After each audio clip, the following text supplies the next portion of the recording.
I'm going to present to you about my research and the paper that's already in the book you might consider to see. So this is actually about to use gamification. You know, we have talked about the basic gamification. We know the game elements, some elements that can be seen, badges, points, and leaderboards, which is considered as a basic form of gamification. So now I'm trying to show you a little bit more extended version of this, which might be an avenue to take if you think about that way. So here our goal is to examine the reward mechanisms for using gamification for application lifecycle management tools. I think many of you know this DevOps stuff and the new things we are following up in the software development business. So application lifecycle management is an umbrella term that's used for these kind of operational tools. So for this research, we are using a company in Turkey, which is a big company. Havelsan is a big company, which is in the defense sector, and they had several kind of software teams. There are like 400 people actively working as software developers. So what they want to do is they had a system in Team Foundation server, which people, whenever they come to their job, take some tasks from there and do it. But there's no good control mechanism to control everything and promote people to do their job in a more fast way. So the idea comes from the fact that they were always asking me, how can we use gamification? So I thought that maybe in a very basic sense, I firstly suggest them to use it like points, badges, and leaderboards, which is quite common way. But as far as I see, they had a better problem to solve, which is the tasks versus the other things. I'm going to show you the details now. So these are the same things that I've shown you in the previous presentations. These are the works in progress that we have done in our virtual reality or game development lab. So, okay, so I was talking about application lifecycle management. So, how many of you heard the term before? Okay, so, you know, this is like, we are trying to manage everything from an umbrella, you know, centralized management system. So, to orchestrate everything. So, there are several tools that the software developers and the teams are using. So, our goal is to make some sort of orchestration over these tools, and this orchestration can be done by the tools by themselves, but it's normally single solutions that they all have.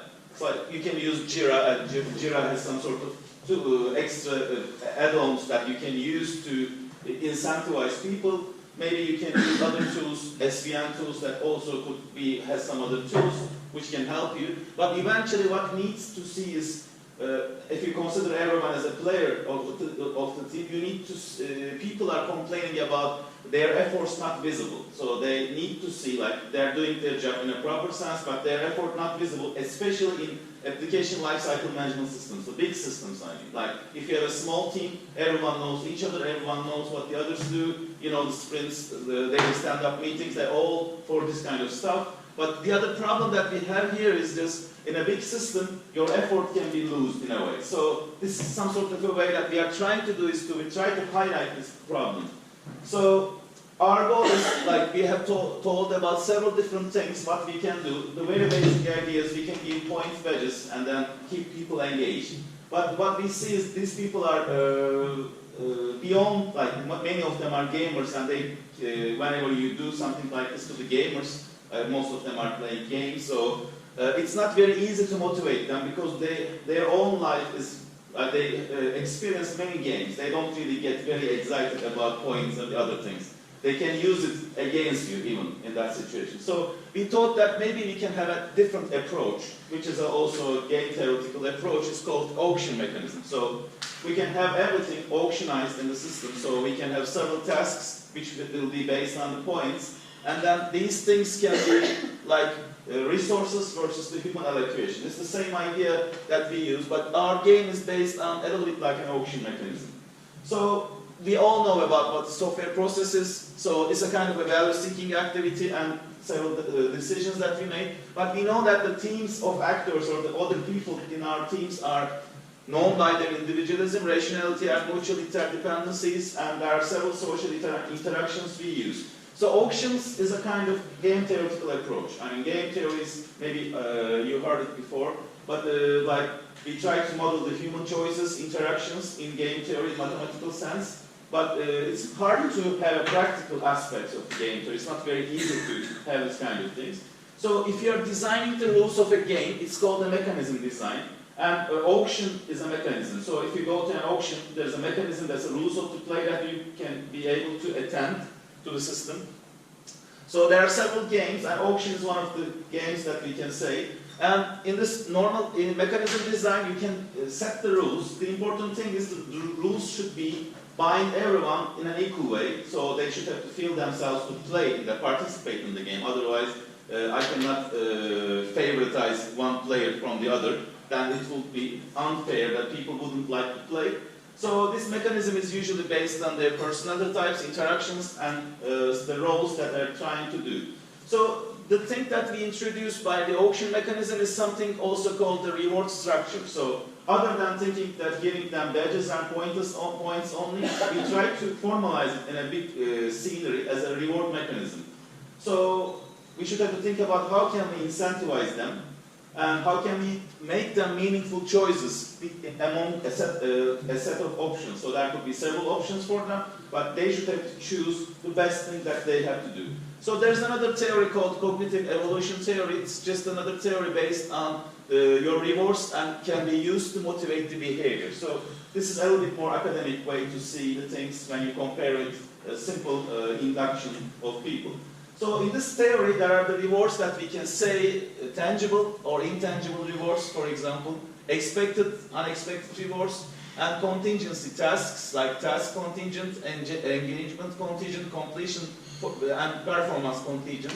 So this means that you need to set up a system, basically. The system not only should be able to give you points and count this, but it should be something like there should be several different rewards, just like designing a game. You put these rewards on the way through a quest or something which might make them more motivated than having single rewards. So for example, I don't know how many people probably use Samsung. There's a website called Samsung Nation, for example. I'm trying to give you an example about this, how can we make this motivation.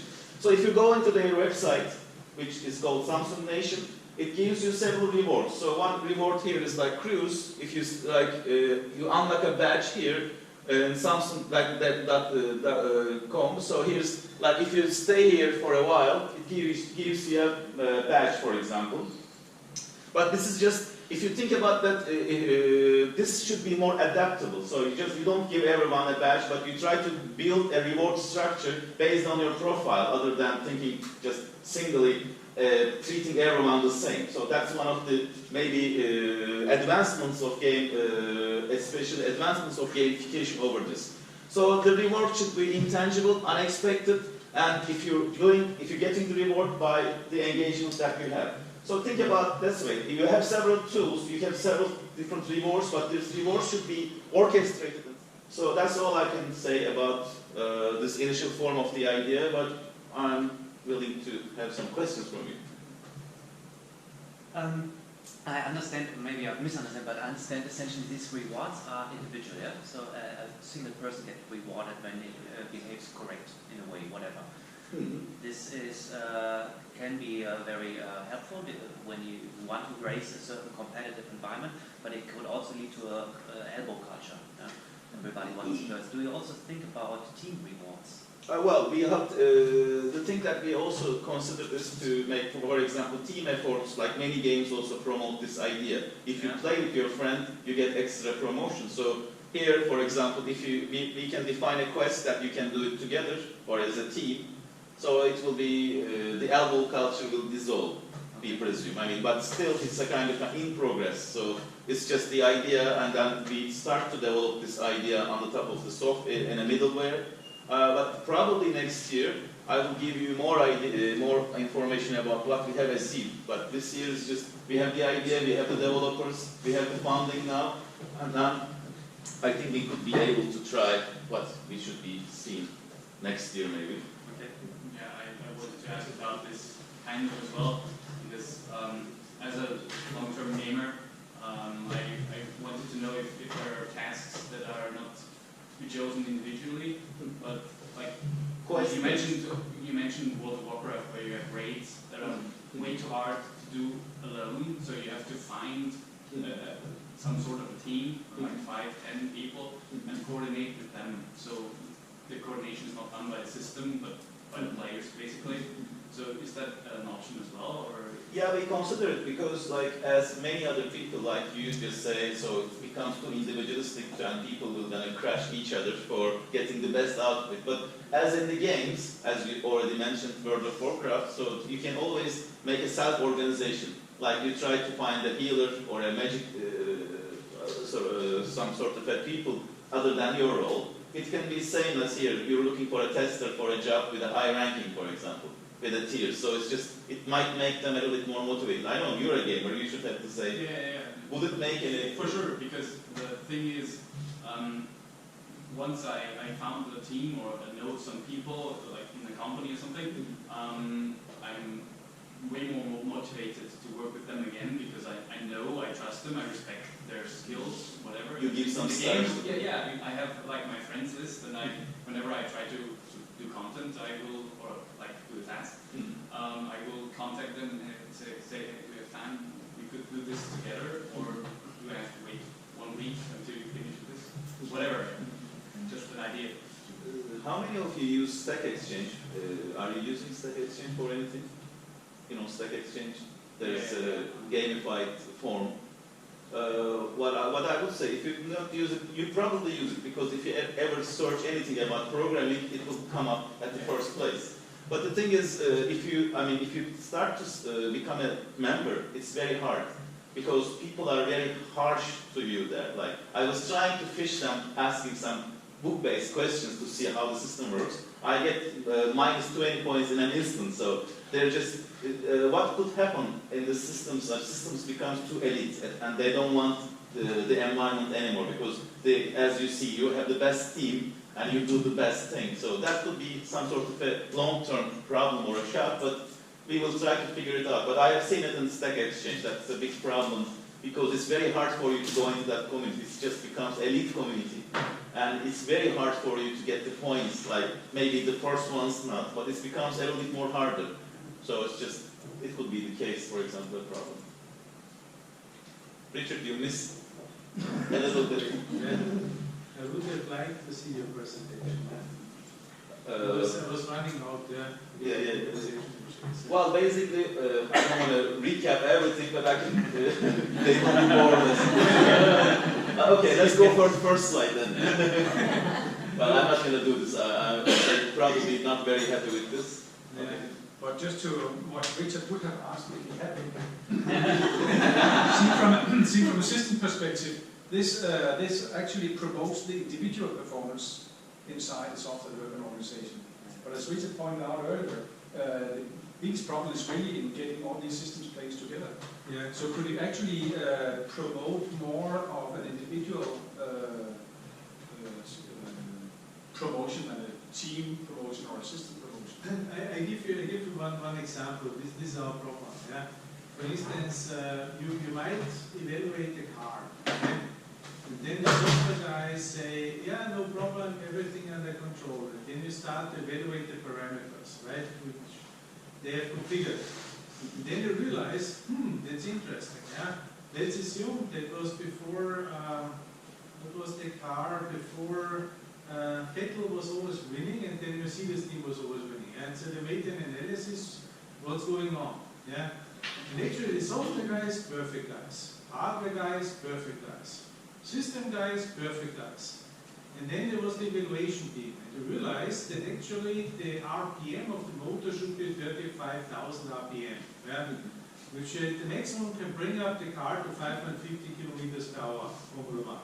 Okay? And then you look into the system specification of the guys, yeah, and they had already 24,000 RPM. Yeah. Next question was, and what did the software do, right? And the software actually was reusing a platform software, not telling which supplier it was, yeah, from the best standard car from the normal road. And when you look at your normal car, and you look at the needle of your RPM of the motor, yeah, you're really lucky if you get 12,000 RPM, right? Which means Whatever the Mercedes team did until 3 years ago, you press the button, you try to accelerate, you try to get some extra wind from the back, yeah, but you actually were driving with the maximum of the normal car, right?